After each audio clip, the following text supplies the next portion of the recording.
I'm usually the one that's too loud. Rolla, I'm gonna make you up. Salam alaikum.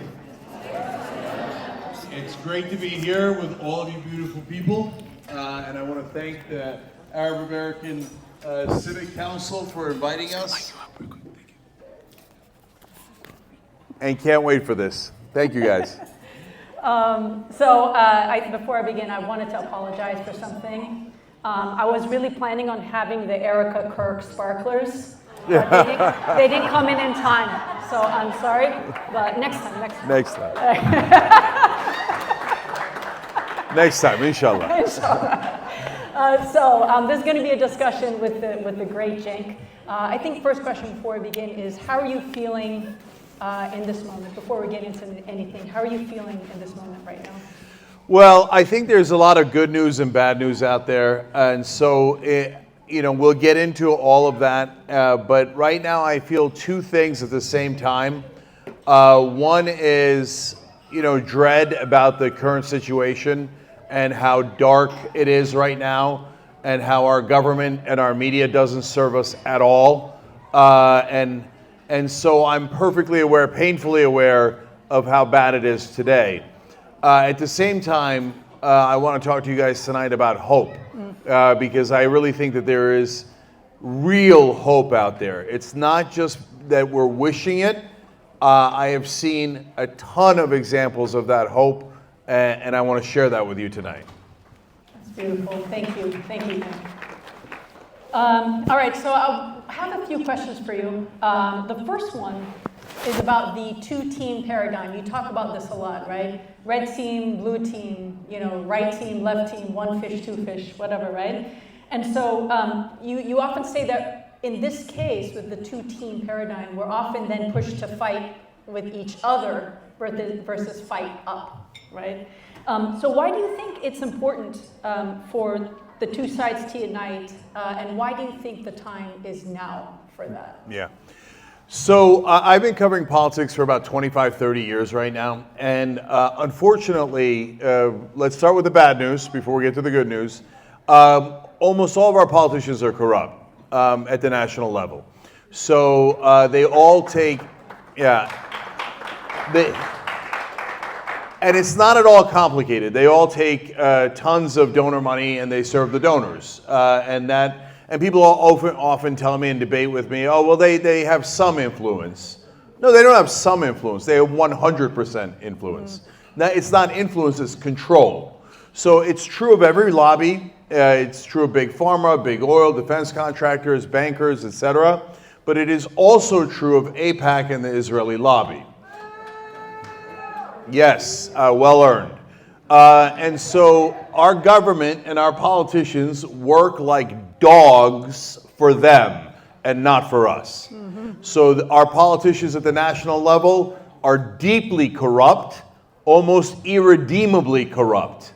And they don't care about genocide. They don't care about war. They don't care about human beings. They are not the best of us. They are the absolute worst of us. The donors go and look to see who is evil and amoral enough, not immoral, amoral, no morals at all, one way or another.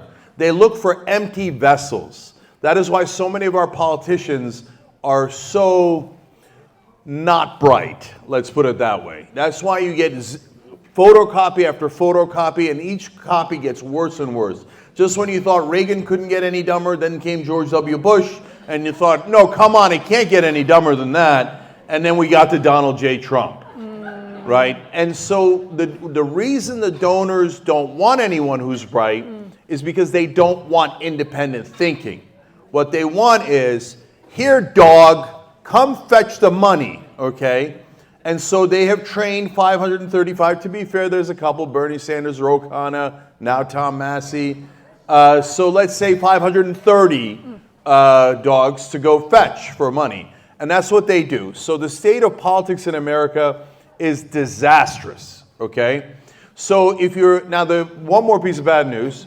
If you're hoping that your party, and I presume that a lot of you are Democrats, though maybe some aren't, and we're going to get to that. But if you're hoping, oh my God, if we just elect the right person, Oh, the right Democrat will be nice enough to recognize genocide and to do something about it. I hate to ruin your dreams and hopes and aspirations on that one, but you're not going to get it. It isn't about nice. It isn't about parties. It's about a deeply corrupt system that is built for corruption. So the Israeli lobby has figured this out, like a lot of lobbies have, and they thought, well, why don't we just buy them all? And they did. So they have given to 94% of our Congress, and the people that they give money to vote with them every single time. Later, I'll talk about the media that just can't seem to notice it, right? Like, oh, golly gee, was it 94%? And then when you say, well, they're obviously controlling Congress, they're like, anti-Semite. You know, how dare you? No. How dare you pretend to be a reporter and then not notice that our entire Congress is bought? I mean, I get worked up about the rest of the media, mainstream media, corporate media, whatever you want to call it, but they're in the business of not reporting. They're not in the business of covering the news. They're in the business of covering up the news.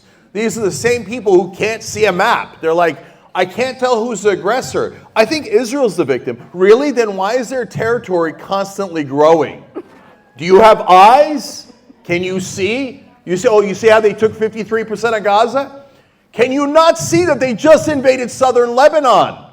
Are you all blind, deaf, and dumb? Or are you all the dumbest people in the country? Which one is it? Okay? Our media in this country is pathetic, absolutely pathetic, deeply corrupt.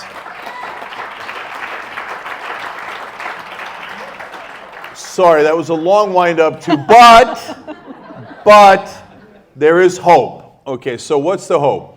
Well, in the old days, we get split, and they get us to fight one another. Republicans fight Democrats, Democrats fight back, conservatives versus liberals. We do the culture wars. Oh my God, which side of you this, are you abortion are you on, and which side of taxes, blah, blah, blah. All these things, right? The purpose of that is to divide us, to make sure that we are not united, because the only thing that could change our government and our media is if we get united. Mm-hmm. So they do not want you to look up, because up is where all of the donors are and where all of the power is.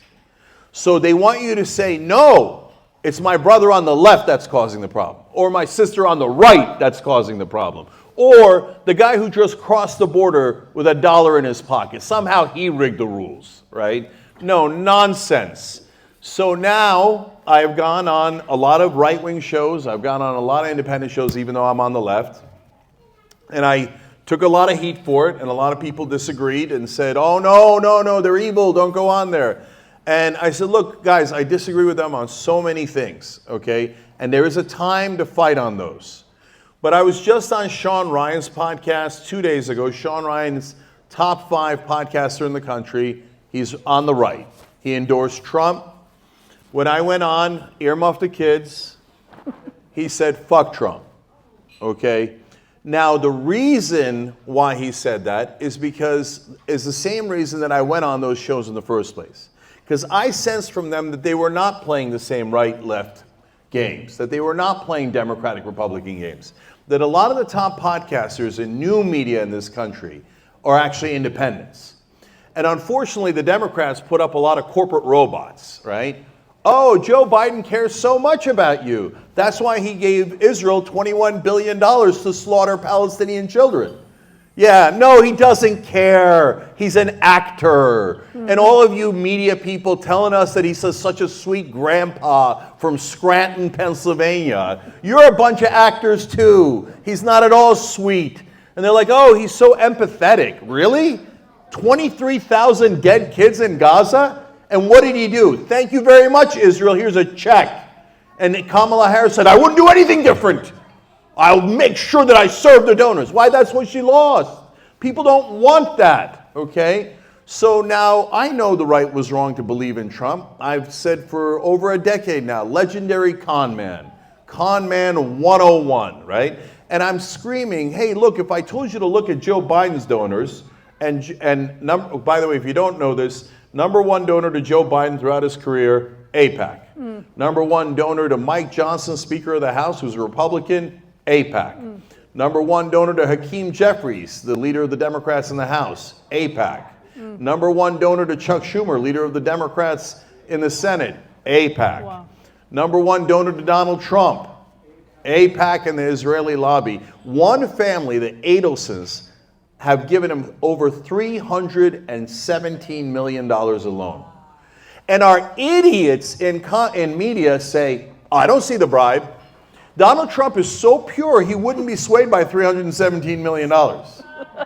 I mean, what a joke mainstream media is.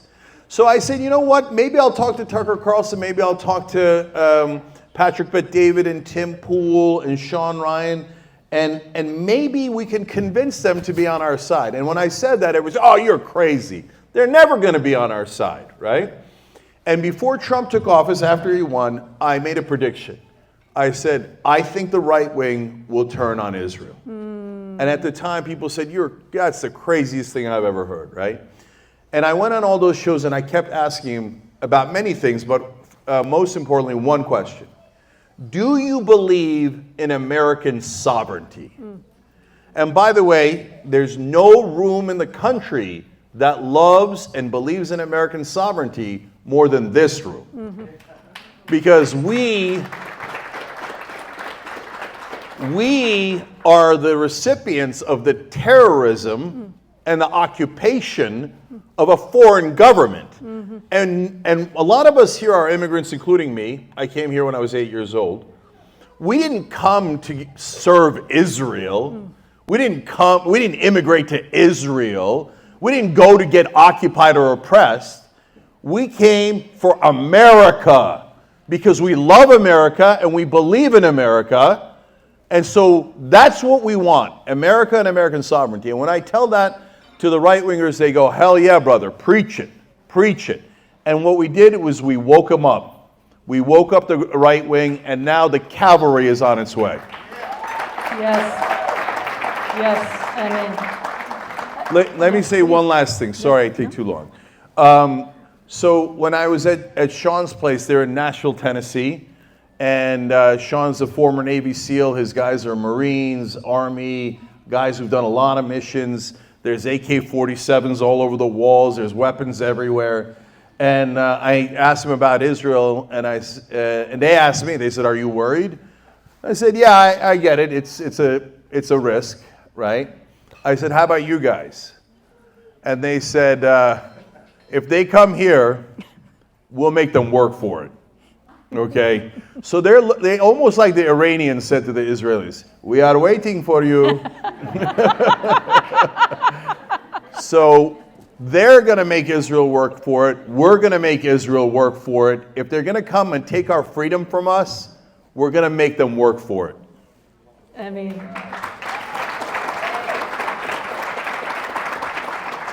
honestly, I love sitting across from you because it does give me hope, and I think it gives a lot of people hope.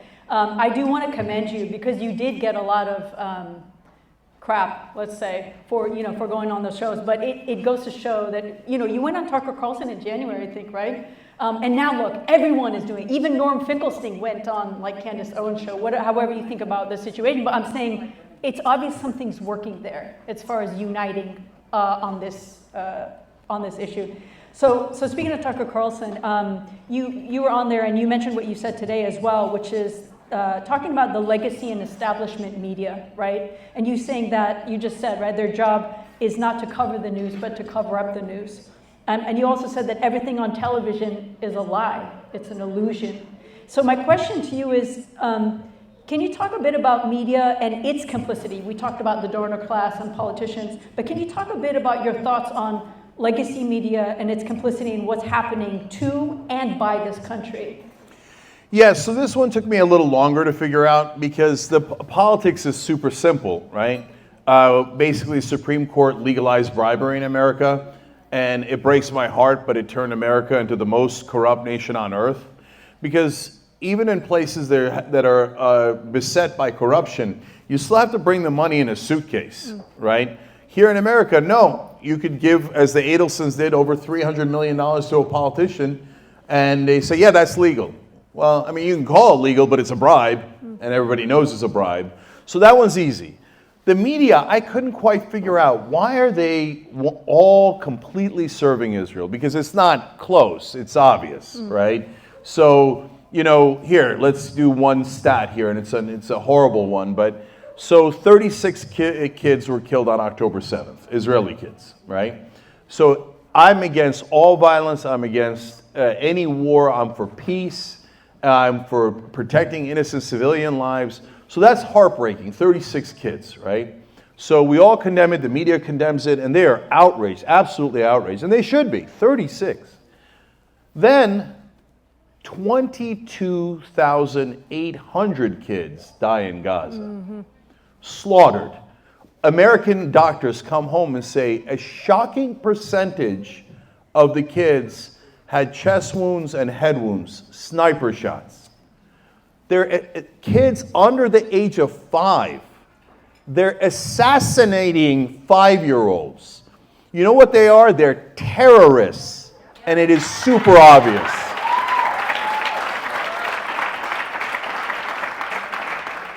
Now, I can prove it in the numbers. So our media says 36 Israeli kids is the greatest tragedy since the Holocaust.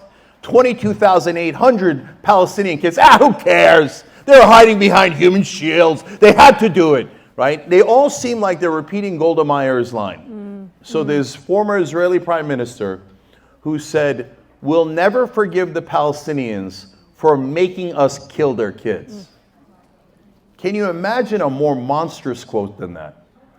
Nobody made you kill our kids. You chose to kill our kids, to steal our land. That is what Israel has been doing since 1948. And yet, no one in corporate media noticed. You couldn't notice Israel doing a surprise attack in 1967.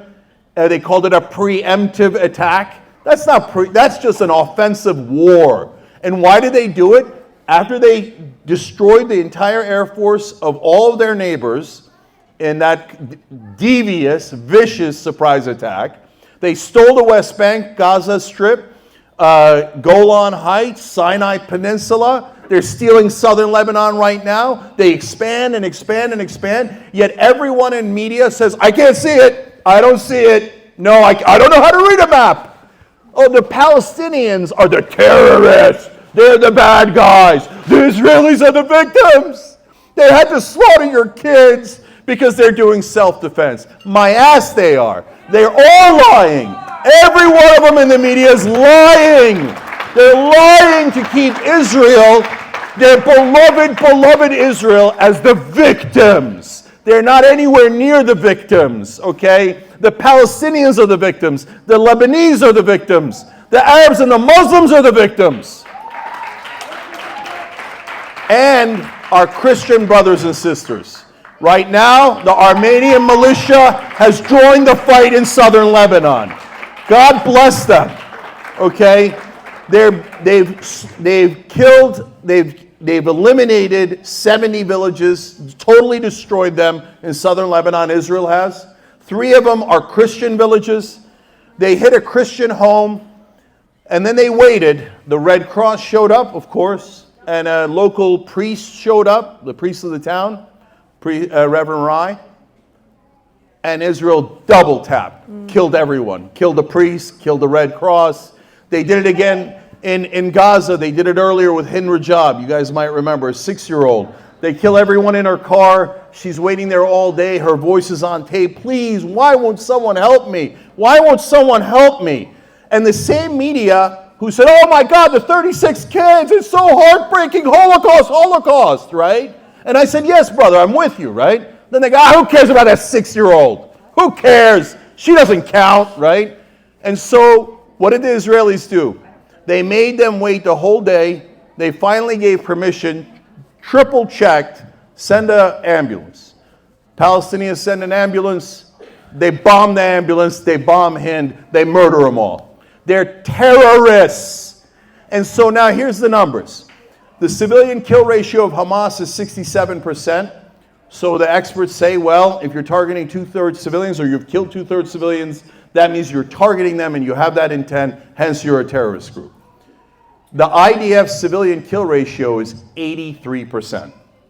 The worst of any terrorist organization on the planet.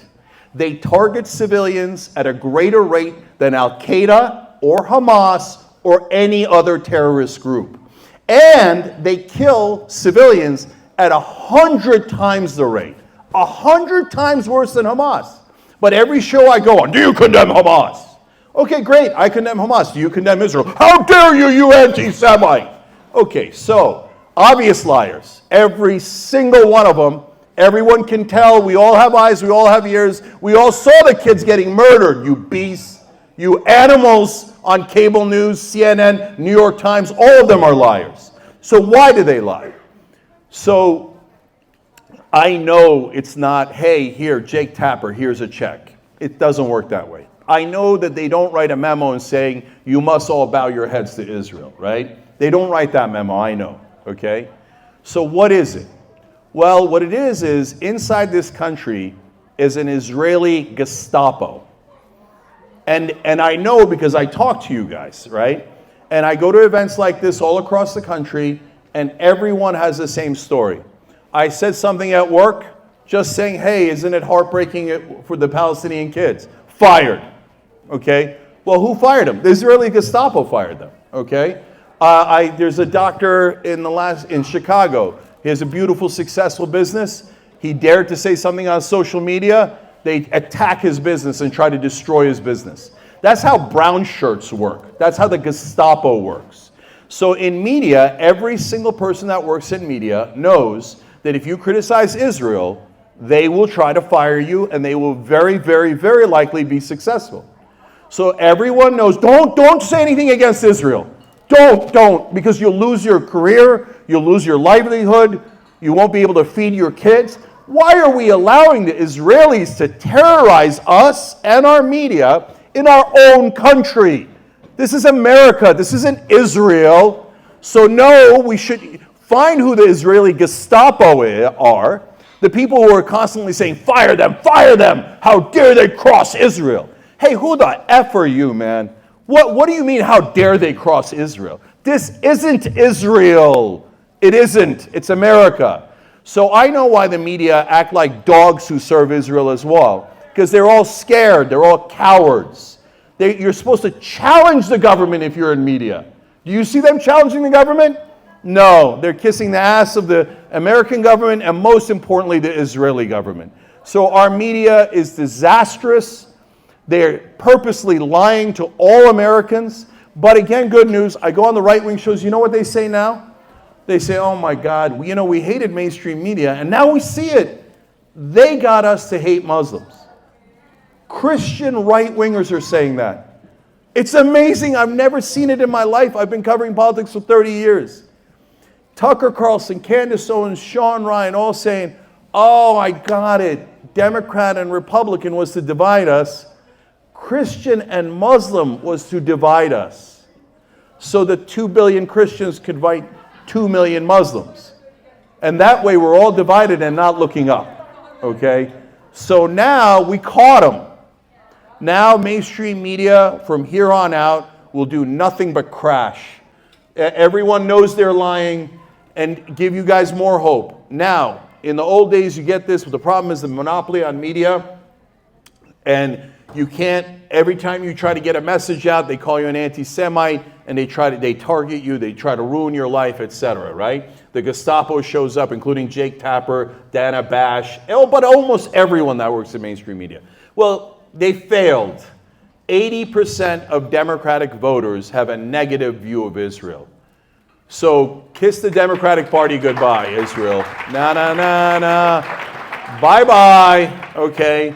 So my nephew's Hassan Piker. He does a show on Twitch. Very popular streamer. He went and campaigned with Abdul El-Sayed in Michigan for the Senate race. Yes. And all the liars in media, oh, Hassan says bad things. Oh, that's it. Abdul is canceled. They don't care about what Hassan said or what Abdul cares about anything else. All they care about is protecting their beloved Israel, and they know Abdul's not going to serve Israel. So they try to smear him. Oh, Hassan said this. Abdul's guilty. Abdul's guilty. He should be disqualified. You know what happened in the last 3 weeks since the media has been doing that? Abdul has gone up 20 points. He's now number one. He's now number one. He went from third to first. You know why? Because they accidentally told Democratic voters that he's the guy who won't serve Israel. And they're not getting it because everyone in Washington, 200% of the residents of the Capitol are for Israel. So when they see a poll that says 80% of Democrats are against Israel, they don't believe it. They don't believe it at all. Okay? I was just in Washington yesterday. A guy says to me, but can we win an election if we say that Israel is not our special beloved ally? I'm like, brother, can you win one if you do say that, right? So now the Democrats don't want anything to do with Israel, and that's a beautiful day, okay? But wait, here come the Republicans. So now over 40% of Republicans, negative view of Israel. You go Republicans under the age of 50, 61% negative view of Israel, okay? When you get to voters under 50 for the whole country, Republican, Democrat, Independent, under 50 years old, that's a big number, under 50. That's a lot of voters. The approval rating of Israel is minus 45. So mainstream media, hashtag suck it. So we got around your wall, we got around your monopoly, and you know what they are? They're proxies for Israel. They're proxies. And since they keep excusing Israel's terrorism, they're also terrorist sympathizers. So, but we got past the terrorist sympathizers, we got past the Israeli proxies, and we made it to the American people. And the American people are good people, they have good hearts, and now they're starting to say, as Tucker said to me, am I supposed to dislike a guy who prays 5 times a day? Nah, I like that guy. Mm-hmm. So now our Christian brothers have joined the fight. Yes.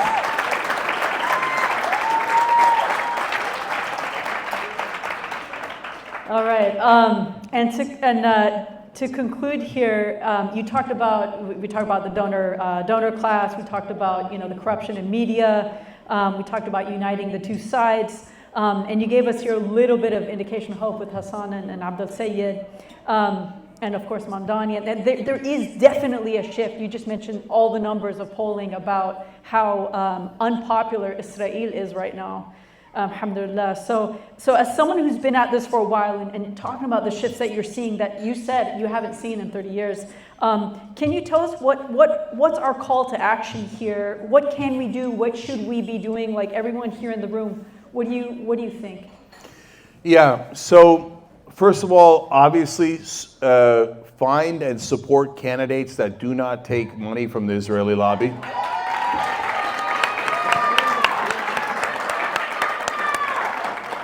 So if they take money from the Israeli lobby, don't listen to any BS about there's slight influence. No. If they take money from the Israeli lobby, that means they work for Israel, period, okay? Do not trust them.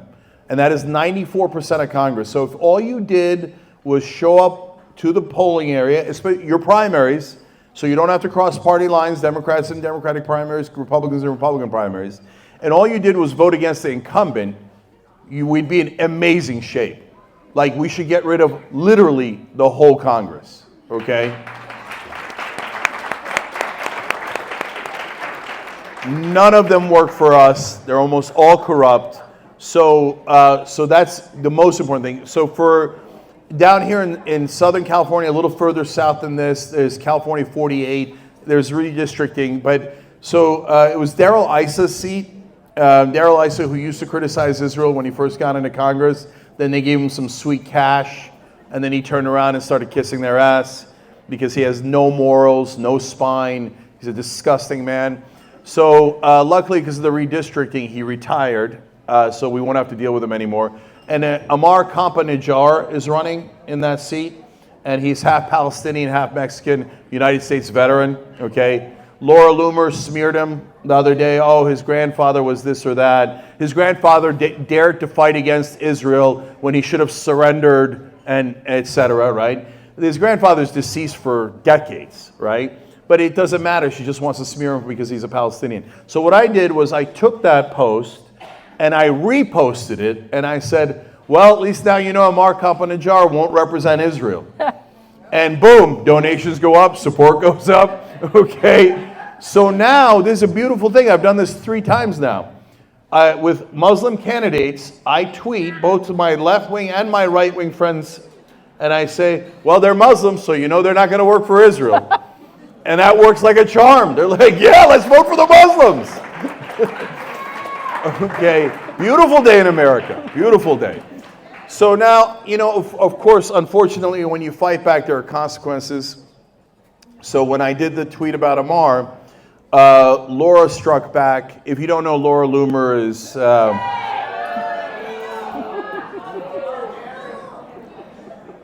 correct.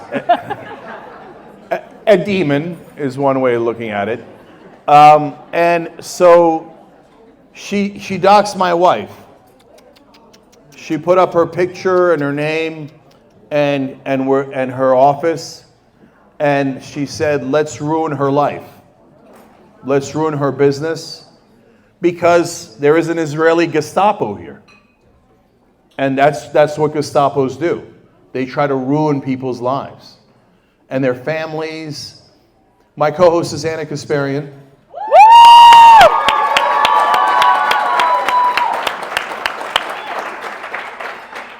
Her husband is a coach at a local high school. They're trying to get him fired.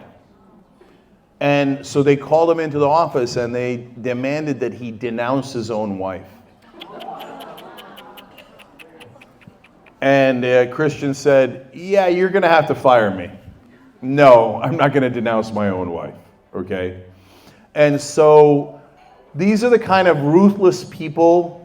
By the way, we note for the record that as they do this throughout the country, they've done it thousands of times to people, and they do it to people that nobody's ever heard of. They also do it to the most prominent people. Yet our reporters, our journalists in this country are like, I can't see it. Yeah, I don't see it at all. I think they're the victims. Come on, come on. And they have no bounds, they have no decency, right? So, but guys, we're in a better shape today than we've ever been, because they've abused everything in their path. They've abused our government, they've abused our trust, they've abused the Palestinians, the Lebanese, the Iranians, everyone. UAE and Saudi Arabia now going, oh my God, why did we trust Israel? That was so dumb. And so right after the war began, they realized America is not defending them at all. Even though our bases are there and our soldiers are there, we sent everything to go defend Israel. Because our government doesn't work for us, it works for Israel. So now though, we're at a place where all of you have fought back enough that we got the numbers that I was referring to earlier. So if you're ever worried, hey, did my volunteering, whether it's for this group or another group or for someone who's a clean politician, hey, did it work? I'm here to tell you, I cover the news, and in 30 years, I've never seen it work as well as it has now. Thank you, thank you.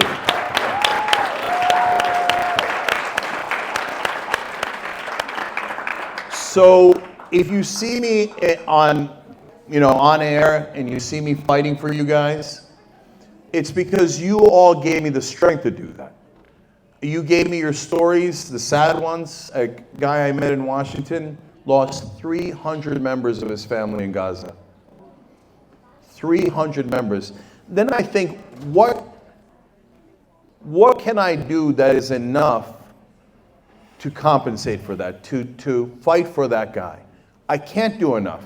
I can't do enough. So I'm going to give everything I have to make sure, and I don't care what they call me and what they do to me or what they do to any of us. No, we're going to keep going and going and going. Your hope was justified. You were correct to fight back. I know it was a super long fight. I know it was a super hard fight, and I know we're still in the middle of it. But I'm telling you, you're doing it. And it's an honor to be in a room full of fighters like you. Wow. Thank you so much. Your hope is justified. I love that. Cenk Uygur, everyone. Thank you so much. Thank you.